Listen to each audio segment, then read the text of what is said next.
Hola guapos, bienvenidos a nuestra segunda clase de español. Hoy un poquito más en la gramática. Vamos a ver el alfabeto y los artículos y contracciones en esta clase. Olá, meninos e meninas. Agora a gente vai entrar um pouquinho mais na parte gramatical, é a nossa segunda aula, e nós vamos ver o alfabeto e os artigos e as contrações do espanhol. Tem muita gente que fala bem assim, professora, mas para que aprender o alfabeto? Vai cair o alfabeto? Não, o alfabeto, lógico, não vai cair o alfabeto, mas você vai precisar do alfabeto, principalmente porque existem aqueles alunos que precisam da leitura, né? Então eles vão precisar de saber, eles vão ter que ouvir falando, eles vão precisar de saber, e também porque muitas vezes, vocês lendo as palavras, muitas vezes isso já aconteceu. O aluno está lá com a palavrinha na mão, lendo a palavrinha e fala, não consegue entender. Na hora que eu leio, eles conseguem entender. Muitas vezes isso acontece. Às vezes eles pedem para eu ler o texto para eles, falam assim, prof, dá para você ler o texto para a gente? Quando eu leio, eles entendem muito melhor. Então, sem dúvida, o alfabeto é muito importante para vocês entenderem melhor as palavrinhas e conseguirem interpretar melhor o texto. Ok? Vamos começar então. Eu coloquei aí para vocês as palavrinhas que estão em verde, são iguais ao português. E eu coloquei exemplos para vocês irem se adaptando, se familiarizando a língua. Então, vai acrescentando também vocabulário para vocês. E as palavrinhas que são diferentes, então que são falsos cognatos ou que são diferentes do português, eu vou chamar a atenção de vocês. As outras, não, tá? Eu vou deixar livre, mas também existe aquela possibilidade, né? De vocês pesquisarem para descobrir o significado da palavra. E uma coisa muito importante, todas as vezes que vocês tiverem alguma dúvida, escrevam a palavra, escrevam a tradução. Não sei se vocês já repararam, às vezes você lembra até o lugarzinho que você escreveu no livro, porque nós temos essa memória fotográfica. Escrever ajuda muito na hora de estudar. Então vamos lá. O alfabeto, primeira coisa que eu queria falar para vocês é que eu falo que o espanhol é pobre, é uma língua pobre, porque em português nós temos as 5 vogais, mas nós temos 7 sons. Então, nós temos A, E, I, O, U, E e O. Não é? São 7 sons, 5 vogais. Em espanhol, não. Em espanhol, nós temos 5 vogais e 5 sons. A, E, I, O e U. Não existe o som aberto. Então, não existe E e O. Existe E e O. Bien? Vamos lá. A, de alumno e ángel. B, de velho e braga. Braga também é um falso cognato, é calcinha, né? C, de cabeça e de cebola, tá tranquilo aí. O D, a gente precisa ficar atento ao D, porque ele, com o I, somente com a vogal I, ele tem o sonzinho dos nordestinos, que os nordestinos falam. Não é aquele sonzinho chiado, é o dia. Então aí eu tenho dado, dia, dicionário. Não pode ter o sonzinho chiado. Nós só vamos ter o sonzinho chiado em uma letra do alfabeto espanhol, que a gente vai ver daqui a pouco. O E, de escuela e estudiar. Observem que o som é fechadinho, não pode abrir. O F, também fechadinho, de fecha e de felicidade. O D, a gente não fala ele todo no final, mas também não pode deixar de falar. Eu não posso falar felicidade, mas não posso falar também felicidade. Então tem que ser felicidade. O D a gente fala, mas não fala, ok? E aí, fecha é também um falso amigo. Fecha significa data. Não fiquem apavorados. Tem muitos falsos cognatos, mas dá para você entender o texto tranquilamente, tá? Não desesperem, por favor. O G, essa letra aí se chama Re em espanhol. Re, ela vai ter esse sonzinho, porque ela seguida do E e do I vai ter o som de RR, nosso RR. Vocês vão ver que o som do RR não vai estar na letra R, tá? Mais pra frente a gente vai ver. Então, com as letras, com as vogais A, O e U, normal. Gato, gigante, me gusta, igualzinho. Mas com as letras, com as vogais E e I, ela vai ter o som de RR. Então, aí o exemplo para vocês, gente, gigante. Ate. Essa letrinha, ela está aí só para enfeitar, é igualzinho ao português. Muitas pessoas, por influência do inglês, colocam o som de R nela, mas não existe o som de R. As palavrinhas que estão aí são hilo, hola e hotel. Não tem som de R. Bien?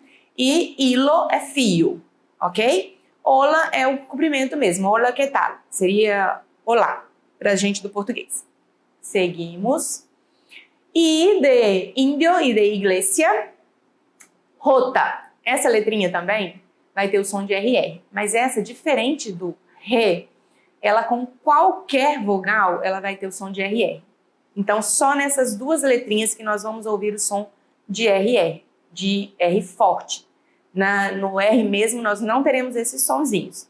Quando vocês ouvirem som de RR, ou será com o G seguido de E de I, ou será com o J seguido de todas as vogais. Bien? E aí os exemplos que nós temos é Ramon e Girafa. Vou chamar a atenção de vocês para uma coisa. Tem gente que fala que não importa, né? Não precisa de aprender o alfabeto. Aí é um detalhe bem importante. Essa palavrinha aí, Ramon, é um falso amigo. E se a gente escrevesse, se nós escrevêssemos ela com o R, seria Ramon. E Ramon é o nome de uma pessoa.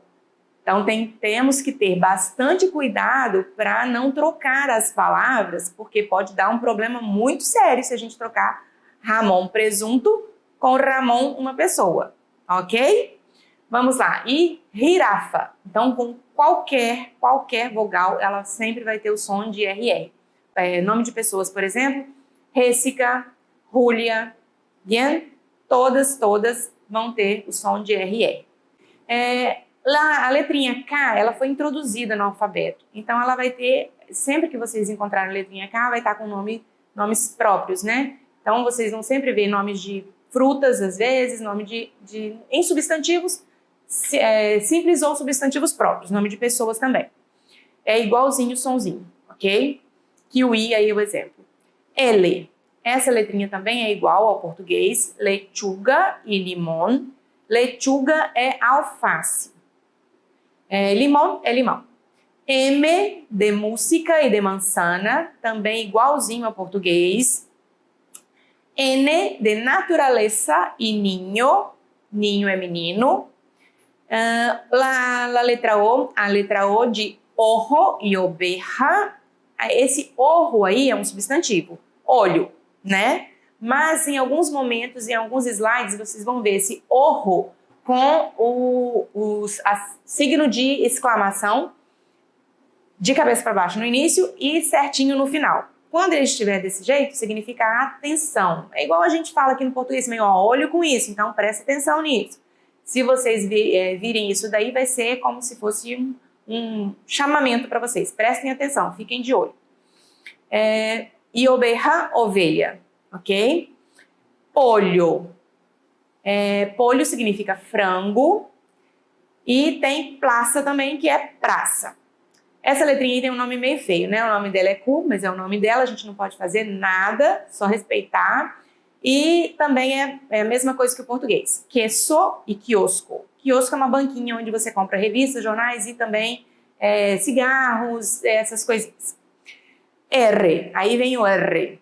O R vai ter o sonzinho tremido se ele estiver no início da frase, então no início da palavra, no início da palavra, rosa, Ramon, que eu acabei de falar, roupa, ele vai ter o sonzinho tremido, ele treme aqui.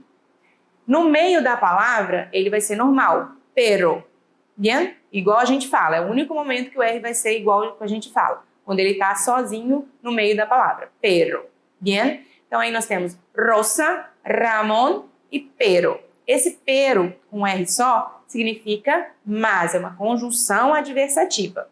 Vamos passar. O R, existem dois R's em espanhol. E esse R doble aí, ele vai estar sempre no meio da palavra, é lógico. E aí ele também vai ter esse sonzinho tremido.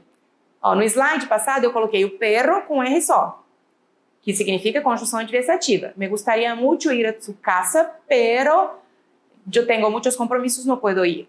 Então eu gostaria muito de ir à sua casa, mas eu tenho muitos compromissos e não posso ir.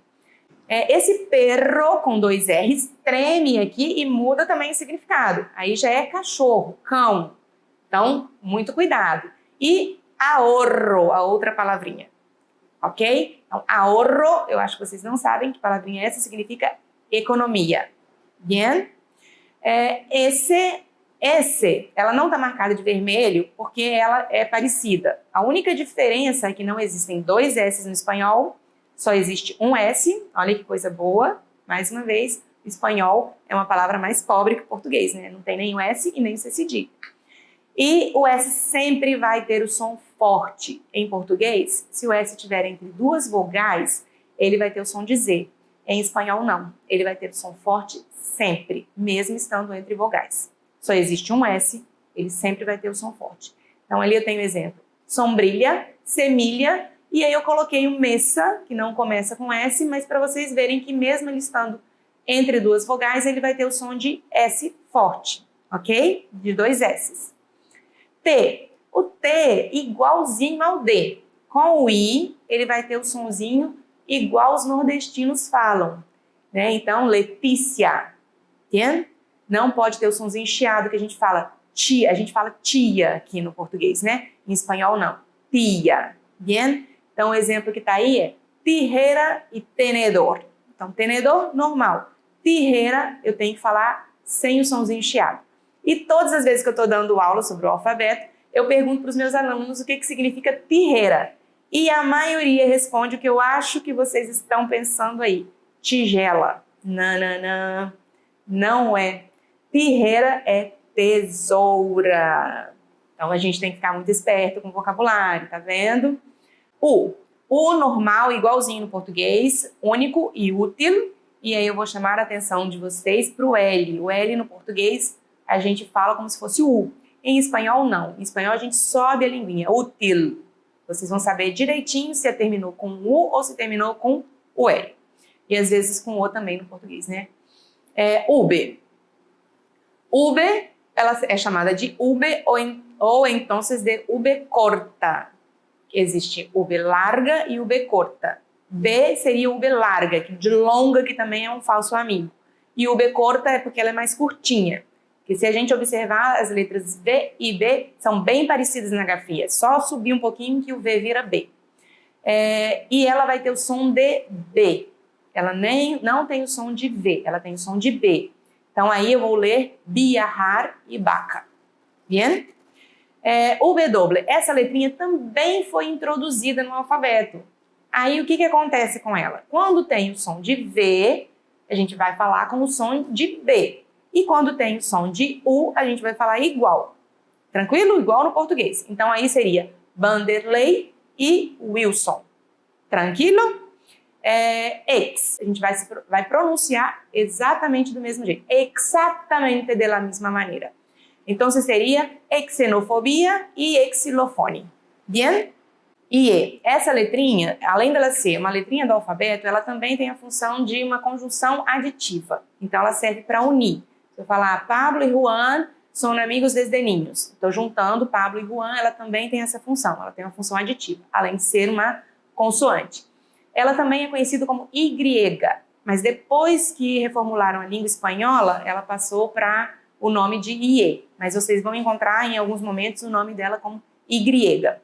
Ela tem sonzinho de I, né? E aí eu coloquei os exemplos para vocês. Yo-yo, que é um joguinho, el juguete. E yerno, que é um grau de parentesco, né? É genro. Tranquilo? E C da última letra. Essa letrinha, a única particularidade dela é que ela é uma interdental. A gente fala assim, ó, sapato, entre os dentes, né? A língua fica entre os dentes. Sapato e zanahoria. Mas é só na Espanha que fala desse jeito. Então, aqui na América Latina não fala desse jeito, vocês podem falar com som de S, que vai ficar tranquilo, todo mundo vai entender muito bem. Sapato, a gente sabe o que é, e zanahoria é um alimento que o cavalo gosta muito, é cenoura, bem diferente do português, né, pessoal? Bom, aqui nós temos também umas letrinhas que são exclusivas do alfabeto espanhol. Temos o ñ, que todas as vezes que vocês encontrarem um sonzinho de NH, vocês vão ver, vai estar escrito com essa letrinha aí. A gente já viu, no slide tinha ninho, né? O sonzinho de NH, então ninho eu escrevo com o N. Aí os exemplos que nós temos é nhoclo e nhonho. Faz pouco tempo que eu descobri que nhonho era dengoso. E no Chaves tem, né, o nhonho, que é dengoso. Então, ó, Chaves também é cultura. E nhoclo é um tipo de biscoito, tá? É uma espécie de biscoito. Ele, essa letrinha aí, ela não pode ser separada, tá? Todas as vezes que vocês encontrarem, aqui no português, muitas vezes está em nomes próprios, né? Que colocam com 2 L's os nomes. Em espanhol, não. Ela é uma letra, não pode ser separada. Então, aí eu tenho 2 palavrinhas para vocês. Llanto e llorar. Llanto é quando uma pessoa llora mucho. Uma pessoa llora mucho está em llanto. Então, llanto é pranto e llorar é chorar. Bien? E che, a única letrinha que tem o som chiado. Nós chegamos nela, é essa daí. Então, che, os exemplos que eu coloquei para vocês. Chico e chocolate. E existem muitos outros, né? Chimenea, que é chaminé, chenoa, nome de gente. Então vai aparecer muitas palavrinhas com essa letrinha aí. Mas lembrando, todas as vezes que nós encontrarmos a letrinha chiada, o sonzinho chiado, a gente vai saber que é com o che. Beleza? Nos próximos slides eu coloquei aqui para vocês todas as observações que eu fiz, todas as palavrinhas. Então, deixa eu só observar se tem alguma coisa que eu preciso falar. A única coisa que eu não falei ainda desse slide que está aí, das observações, foi que o alfabeto espanhol, ele é feminino, as letras são todas femininas. Então, se você quiser soletrar, deletrear em espanhol, você tem que falar la A, la B, la C, la D, diferente do português, que seria o A, o B, o C, o D. Ok, pessoal? Então, nós concluímos agora o alfabeto. E, concluindo o alfabeto, nós vamos passar para os artigos e contrações. Muito fácil, vocês vão ver que é tranquilo. Aí tem uma tirinha aí para vocês, né, do gaturro. Ele não gosta muito de escola, dá para ver que ele não gosta muito de escola, ele gosta mesmo de perturbar a vida dos outros. Então, nós vamos ler aí a tirinha dos artigos e contrações. Gaturro, hoje terminam as classes. Seria gaturro, hoje terminam as aulas. Aí o gaturro responde, sim, sim, yes, yes, então sim, sim. Aprendeu algo este ano? Você aprendeu alguma coisa esse ano? E o gaturro pensa, durante o ano nada, pero este último dia de classe sim, aprendi. Durante o ano nada, mas esse último dia de aula sim, aprendi. Aprendi lo que é a felicidade. Aprendi o que é a felicidade. Tá aí marcadinho todos os artigos que estão sendo usados nessa tirinha e nós vamos vê-los agora, separadinho, né? Para que a gente usa os artigos? É a mesma coisa do português. No português nós usamos os artigos para definir o substantivo. O substantivo é feminino, se ele é masculino, se ele está no singular ou se ele está no plural. No espanhol também é a mesma coisa. Nós vamos usar os definidos quando a gente sabe do que se refere e nós vamos usar os indefinidos quando a gente não sabe do que se refere ou quando é uma coisa geral, generalizada. Então, olha os exemplos aí. El hombre que estuvo aqui ayer es mi padre. E a tradução é, o homem que esteve aqui ontem é o meu pai. E o outro exemplo, há uma mulher buscando-te na secretaria. No exemplo de baixo, há uma mulher procurando você na secretaria. No exemplo de cima, eu sei que o homem é o meu pai, por isso eu usei o artigo definido. Na de baixo, é uma mulher que eu não sei quem é, por isso eu usei o indefinido. Então, eu vou usar o definido quando eu sei a que se refere e eu vou usar o indefinido quando não sei a que se refere, ok? Aqui nós temos os artigos, né? Eu coloquei para vocês os artigos definidos e indefinidos no singular e no plural. Artigo definido masculino singular, ele. Nós temos que tomar muito cuidado com o ele e com o lo, eu já falo para vocês. Lá, o artigo definido feminino singular. No plural, nós temos o los, artigo definido masculino plural, E las, artigo definido, feminino, plural.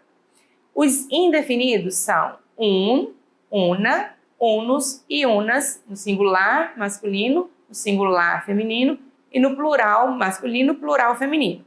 Por que a gente tem que tomar cuidado com esse ele? Porque no português nós temos o ele, o, que serve tanto para artigo masculino quanto para artigo neutro. É o mesmo que a gente usa. No espanhol, não. E por quê? Deixa eu voltar o slide para vocês observarem. Porque o plural é los, muita gente pensa que o singular é lo, e não é. Então, muita atenção nisso daí, porque se for lo, é artigo neutro. E o que significa ser um artigo neutro? Ele nunca vai estar acompanhando um substantivo. Ele vai estar acompanhando qualquer classe de palavras, uma preposição, um verbo, um adjetivo, um advérbio, mas nunca, nunca, nunca um substantivo. Acompanhando o substantivo só pode ser o ele. Ok, pessoal? Então eu tenho um exemplozinho aí para vocês, ó. Lo mejor es mantener la calma. La calma. O melhor é manter a calma. O que tem ali na frente? Eu tenho um adjetivo. Bien? Então não posso usar ali um ele antes. Tem que ser o lo. Antes de advérbios, adjetivos, pronomes, muitas vezes ele está na frente de um pronome para dar ênfase, na frente de um verbo. Mira lo linda que está la chica. Ele vai estar para intensificar. Ele nunca vai estar antes de um substantivo. O lo nunca estará antes de um substantivo. Então, mais aí para vocês ficarem bem marcadinhos do ele e lo, né? Ele vai estar antes do substantivo e o lo vai estar antes de verbos, adjetivos, pronomes e etc. Exemplos: el niño está llorando, o menino está chorando. Creo que el avión parte muy pronto.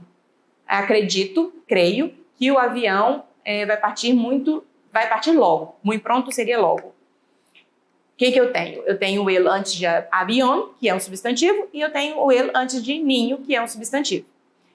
E nos exemplos embaixo, lo malo de ir a sua casa é que está muito lejos. O mal, o ruim de ir à sua casa é que está muito longe.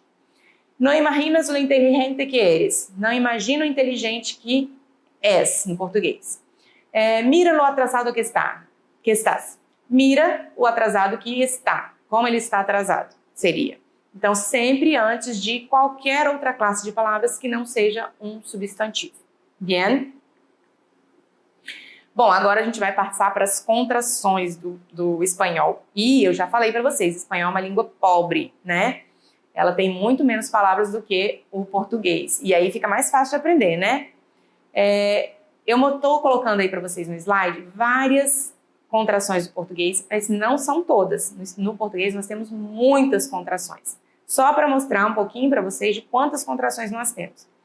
Na, da, do, pelo, pela, nas, as, nela, dela, daquele, daquela, nisso, disso, dessa. E se vocês puxarem a memória, vocês vão lembrar que tem muitas outras.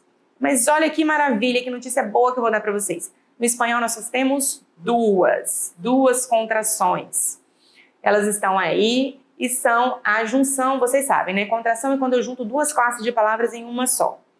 Eu vou estar juntando aí as preposições ao artigo masculino. Então vocês vão observar que é o a e o de, as preposições a e de.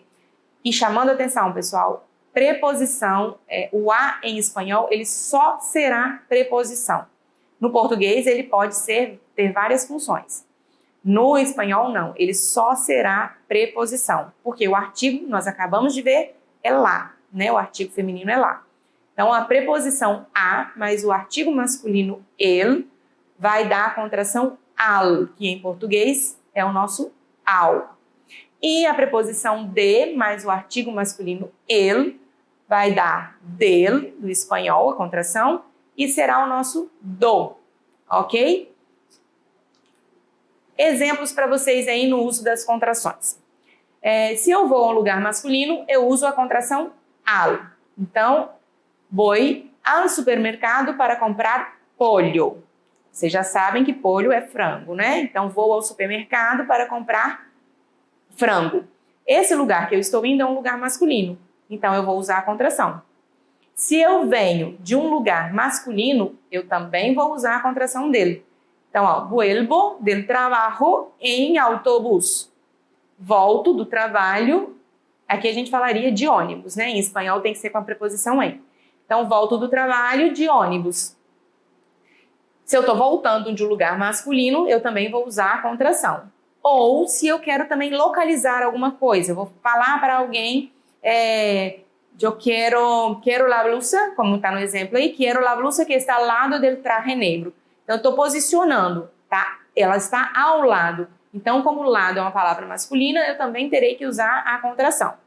Como que eu vou fazer, então, professora, quando eu vou usar, se eu vou para um lugar feminino? Você vai usar separado, você vai usar tanto a preposição quanto o artigo. Se eu mudasse aquela oração ali e colocasse eu vou à escola, eu colocaria voy a la escuela para estudar. E se eu tivesse que voltar? Vuelvo de la escuela muy tarde. Eu vou usar os dois. Então, eu vou à escola para estudar e eu volto da escola muito tarde. Ok? Teria que usar as duas palavrinhas. Não tem mais contração em espanhol. Só essas duas mesmo. Isso é uma boa notícia para vocês. Agora a gente vai passar para resolver mais uma questãozinha do Enem. E como nós falamos já na aula passada, primeiro nós temos que ler os comandos, porque eles estão em português, vai ficar mais fácil para a gente. Então vamos. Transformar palavras em atitudes tem sido um dos grandes dilemas dos intelectuais. Ao ponderar sobre essa temática, o autor, um dos grandes críticos e literatos latino-americanos da atualidade, leva o leitor a perceber que o compromisso político afasta o artista da criação. Os costumes sociais governam a linguagem e as atitudes das pessoas. O compromisso ideológico de alguns intelectuais está refletido em suas obras. A complexidade relacionada ao conceito de liberdade impede o compromisso. Os intelectuais latino-americanos têm um posicionamento acrítico perante o poder. Agora a gente vai ler o textinho, né? Los proprietários de la libertad. Las palabras cumplen ciclos, las actitudes también. Sin embargo, cuando las palabras designan actitudes, los ciclos se vuelven más complejos.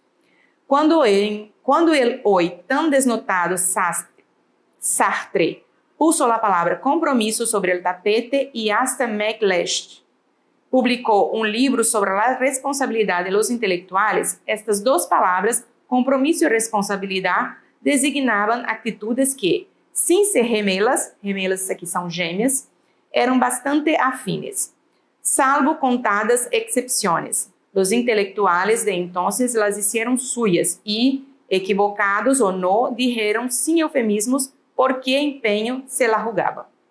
Los intelectuales latinoamericanos también comprendieron dónde estaba esta vez el enemigo. Solo entonces empezó la mala prensa. Los grandes pontífices de la propaganda subrayaron una y otra vez la palabra libertad y desnotaron el compromiso. Libertad no era librarse de Batista o de Somoza, sino mantener la prensa libre. Libertad es la emocionada comprobación de que la gran prensa norteamericana es capaz de descubrir que Lumumba y o Allende fueron liquidados por la CIA, sin poner el acento en que eso no sirve para resucitarlos. Y compromiso es la actitud que adoptan ciertos intelectuales cuya carga ideológica perjudica notoriamente su arte. Después de todo, ¿cómo se atreven a frecuentar las provincias del espíritu si es público y notorio que tales ámbitos son patrimonios exclusivos de los proprietários de la libertad? Se nós percebemos que no finalzinho aqui dessa questão, ele está falando sobre compromisso de certos intelectuais, vai ficar muito fácil a gente decifrar essa questão. Nas questões aqui a gente pode ver que o compromisso político afasta o artista da criação, não, porque o artista continua criando. No segundo, os costumes sociais governam a linguagem e as atitudes das pessoas. Não, porque mesmo que exista a censura, é através da arte, é através da literatura que as pessoas podem se expressar. O compromisso ideológico de alguns intelectuais está refletido em suas obras. Essa é a marcada, se vocês observarem lá no final. E o compromisso? É a atitude que adoptam certos intelectuais cuja carga ideológica perjudica notoriamente sua arte. Então, essa é a resposta certa. A gente pode até passar direto para as próximas, porque já matamos a charada aí. Ok, pessoal? Essa foi a nossa aula de hoje sobre o alfabeto, os artigos e as contrações.